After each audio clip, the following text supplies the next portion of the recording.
Hello, and welcome to Let's Talk Sport. Today, I'm delighted to say that I'm joined by Conor Porter. And firstly, I want to start off with the Champions League this week. We saw Manchester United return after one season, and they managed to beat PSG 2-1. I want to ask you, Conor, is this a good win for United, or is this a bad defeat for PSG? I think it's quite tough to say, really. At the moment, I think a lot of people are taking this as a great win for Manchester United, especially with PSG's performance in the Champions League last season, of course, getting all the way to the final. But at the same time, it is a bit disappointing on PSG's half that they weren't able to beat a Manchester United team that a lot of us had thought were underperforming on the pitch and off the pitch. Of course, they missed out on the big Sancho transfer in the summer. Didn't manage to get him locked into the Old Trafford dressing room at all when he was in England for the England games. So that'll be a disappointment on their half. But I think leaving Paris on Tuesday night would have been a great feeling once more for United fans.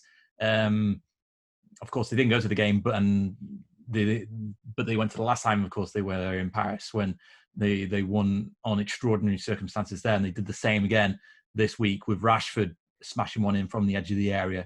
A very convincing win in the front of that United can still compete in Europe. I think that was one of the big questions that we've been lacking for recent years, especially since Ollie took over. So I think this is a great sign that United will be able to compete, at least in this group, moving forward. We'll have to wait and see how they do against Leipzig when they play against in that game. I think that'll be the big one that we'll watch coming up next.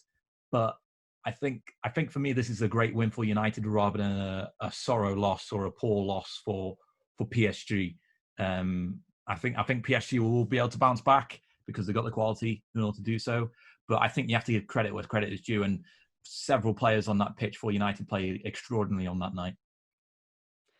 Yeah, so to come back to that, I mean, PSG, since their return to the Champions League in 2010, they've lost 4 matches at home, and 2 of those have come against Ole Gunnar Solskjaer.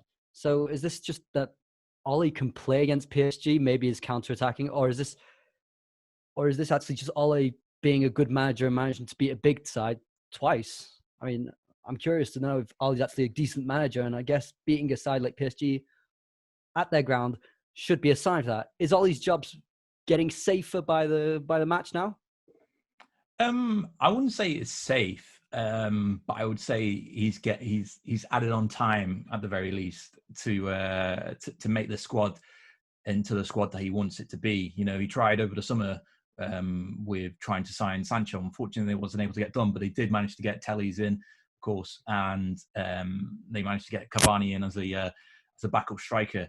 He was certainly an improvement on Ighalo. So it'll still be a test of time as to whether or not these players settle in. But from the players that played on that night against Paris Saint-Germain on Tuesday, it was a great performance by them. Rashford played well.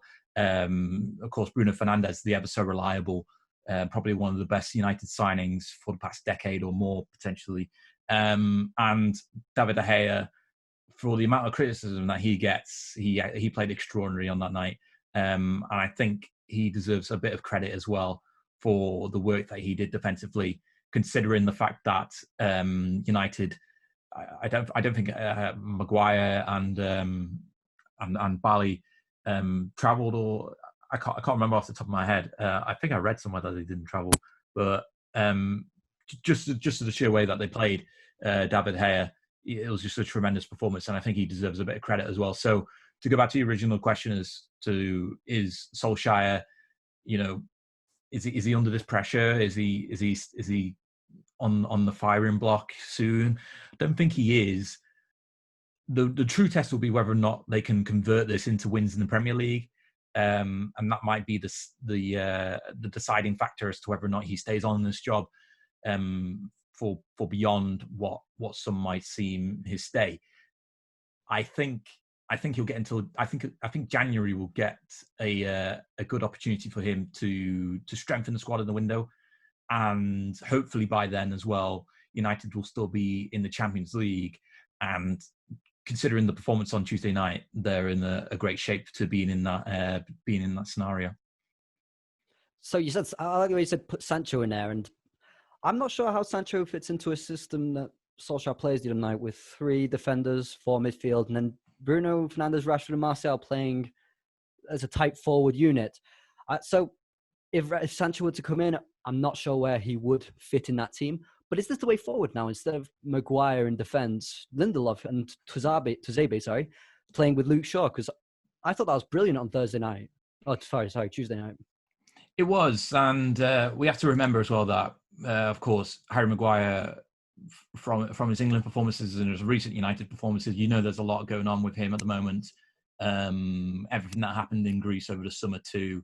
This might just be the perfect time for him just to try and just to maybe just sit back a little bit and I don't want to say take a break, because I don't really know the player at all. I don't think any of us do outside of United, so don't really know what his headspace at. But just from watching him on the pitch, he didn't look like the player that we knew he was from his Leicester days and his early United days. So I think this break came at the right time for him. We'll see if he returns at the weekend for United, but as you said, this defence looked great. Playing the 3 at the back, Shaw, Tuanzebe, and Lindelof, with Wan-Bissaka and Telles acting as the wing backs. It was a great move by him, and it really forced PSG to play down the middle a lot more because they didn't have the space on the wings. And I think it was a correct decision by Solskjaer. Whether or not it's applied to the Premier League, we'll have to wait and see, because this was very much I don't want to say sit back and just wait for your team to make the mistake, because that's not how they really played in the last couple of minutes of the game. But I think this might be a progressive move and a right move for Solskjaer to try and implement in the Premier League moving forward, playing 3 at the back, because it clearly brought the best out of the defence, because it allowed the likes of Wan-Bissaka and Telles to push forward and support the midfield, and it also allowed the likes of Fernandes to push forward further as well, and not be not essentially be just a normal midfielder, just essentially stay in that attacking midfielder role and help out the likes of Rashford and Martial. So I think it's definitely a good thinking going forward for Solskjaer to play 3 at the back, but we'll just have to wait and see. It's very much, I think, a game by game scenario at the moment as to what kind of formation Solskjaer rolls out with this United team, as well as taking into account what kind of players he's got available for him too. I think also on that, Solskjaer, well, not Solskjaer, maybe United deserve credit for the signing of Telles. I think we saw the other night that he could be a great additional left who's very versatile, who can go forward, and his crossing is good. And playing with the 3 at the back, Wan-Bissaka can have cover on him, which is also something that is desperately needed during this time. So I think if Solskjaer were to continue with a formation, the 3 at the back would work. I remember it working very well against Liverpool, I think it was, and Shaw playing one of the centre-backs. He actually had a very good game. So if one were to ask me, I'd say that Solskjaer has to continue with the back 3/5, because the 2 at the back with Maguire and Lindelof, they're too prone to errors, just both of them on their own. But then I want to look on the other side of it with PSG. Everyone talks about Mbappe. He should one day win the Ballon d'Or. On a performance like that, do you think he can get to those heights of Messi and Ronaldo, or is this just overhyping it? I think actually this is what do you mean? Do you mean like in overhyping as in him as a player, or overhyping? We're expecting too much of him. We're expecting too much of him to become one of the world's best. I don't think we are expecting too much of him, because he's already shown it on the pitch that he can reach those heights. If you think back to the way that he performed at the 2018 World Cup, he was fantastic for France and helped them win that game, helped them win the tournament itself. And since then, it's just been rolling on and on and on. You know, it's still a case where we have to remember that Mbappe is still very young and he's still developing as a player. And even though it might sound disrespectful, but he's just playing at PSG at the moment. It's not like he's at Real Madrid and Barcelona, and we're looking at the comparisons of when Messi was there at that age, or when Ronaldo was there at that age. What kind of player was he, and is Mbappe matching up to those heights? Mbappe is still very young, so I think we still need to give him a bit of time and a bit of leeway as to the player that he is now, if he's not performing, and appreciate it when he does perform as well on the pitch too. I suppose so. Yeah, he is only 21 still, so it's a bit too much to put on someone's shoulder. I was just a bit disappointed with the way he played. He was Paris's most dangerous player. Neymar just kept giving the ball away and not bringing much. But then, I mean, Tuisebe had the better of him pace-wise. I mean, it's a bit of a stretch to say that because Mbappe is one of the quickest in the world. But then I'd have thought to myself, why didn't he just try and exploit the other side with Luke Shaw? It just didn't seem to make sense to me. He didn't seem to have any sort of in-game management that would just say, okay, I'll try something else. I think he believed in himself too much, as so did Neymar, to just continue the same tactic of trying to create something from their own individual brilliance, and it just didn't work in the end. I mean, Paris didn't even score a goal. It was a Martial own goal. So on that matter, yeah, I think he can be the best in the world, but he has got to improve certain facets of his game. Okay, so now to move on to Ajax. Sorry, I was just going to say the French media slates him enough, really, Mbappe, when he performs. But they do love him as well. They absolutely adore him at the same time. They do love him as well. So at any point where I can just show appreciation for Mbappe, it needs to be taken up because he is such a quality player for his age. We just have to remember that more often, that he's only in his early 20s. He's not the finished product by any means, and the fact that he's playing at this level already and he's not the finished product by any means just shows just how much potential there is to come for him. And I think in 5 or so years' time, where we expect him to start coming close to that peak of a player that he can be, I think he'll be such a different player, such an unrecognizable player to what we see today, that he might go down as one of the best all time, with likes of Ronaldo and Messi and Pele and Maradona and those likes, be up in those kind of categories by the end of his career. Absolutely, I'd have to agree, yeah, because he is a quality player and he's not even 22 yet, so that says a lot. Moving on then, so Ajax played against Liverpool, losing 1-0 from an own goal from Tagliafico. Was this lucky for Liverpool, or was Ajax just a bit poor? I don't think it was lucky for Liverpool, considering the players that they were missing. Of course, Van Dijk got injured at the weekend against Everton, and is now looking like he's going to be out for the remainder of the season. And of course, they're still playing with Adrian in goal due to the injury to Alisson. And I'm not quite sure as to when Alisson's going to be returning to the Liverpool team, but I imagine it's not too far away now because he has been out for at least a month or so. It's scheduled mid-November apparently, and it's a shoulder injury, so it can be awkward for a goalkeeper particularly. Right, yeah. So there's going to be some sort of rehabilitation and potential limitation as to how much game time he has when he returns, but I'm sure that gets implemented into the training as well. And Liverpool will have one eye on the fixture list as to whether or not they want to deploy Alisson in those games. And I think coming up in the Champions League, not too sure who they play next. I'll have to just quickly check. So on the second game that they play in the group stage, Midtjylland at home. Midtjylland at home, and then they got Atalanta. So he's not going to return to the Midtjylland game. That's too soon. But the Atalanta away potentially, but they might want to hold it off until the end of the month when they play against. He might have a busy night at Atalanta. That's the problem. Yeah, so they might want to hold it off until their game week 4, basically, of the Champions League in that group and playing then. So I think with this Liverpool team, the way that they played against Ajax with the squad that they had, I think they played extremely well under the circumstances. We have to remember as well, I think Matic was out for that game too. They played with Gomez at the back. So sorry. It actually was a fantastic performance from Fabinho, who put himself at centre back next to Joe Gomez, and Joe Gomez looked completely different with him instead of Matip. That's what I was going to go on to. Basically, Fabinho, whenever he's been called upon by Jurgen Klopp to fill in, he's done more than likely eight times out of 10 a fantastic job in the back line. And pairing them up with Gomez, it looked like a really solid back line. And, granted, this Ajax team is still a very good team, but it has lost a couple of key pieces over the past 2 seasons since they last made that significant run in the Champions League where they got all the way to the semi-finals. Think of the players that they had in those games against Tottenham Hotspur all the way back then, and think of the squad that is now. It's two different teams completely. That's not to say that Ajax underperformed or didn't reach expectations, because at the same time, it is basically a completely different team. So we can't hold them up to the same regard.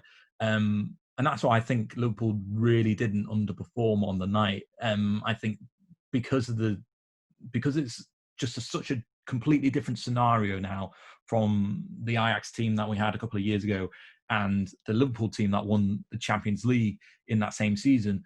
It's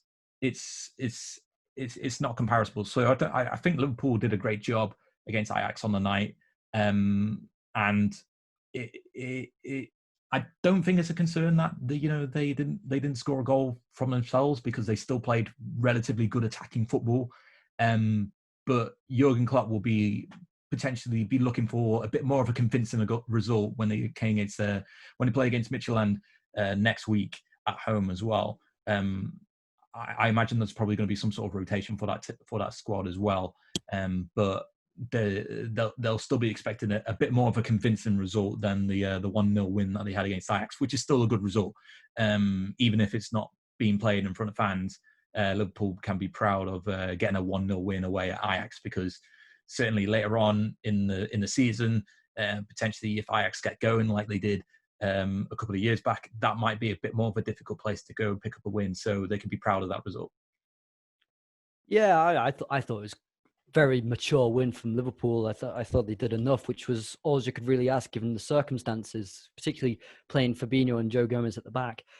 Adrian also probably deserves a bit of credit. He looked uneasy at the beginning of the match, and then he did pull off a few good saves. So there's this argument whether Alisson needs to come back as quick as possible, and there's reason for it. But I mean, give credit where it's due. Adrian actually had a decent match despite looking uncomfortable in certain situations.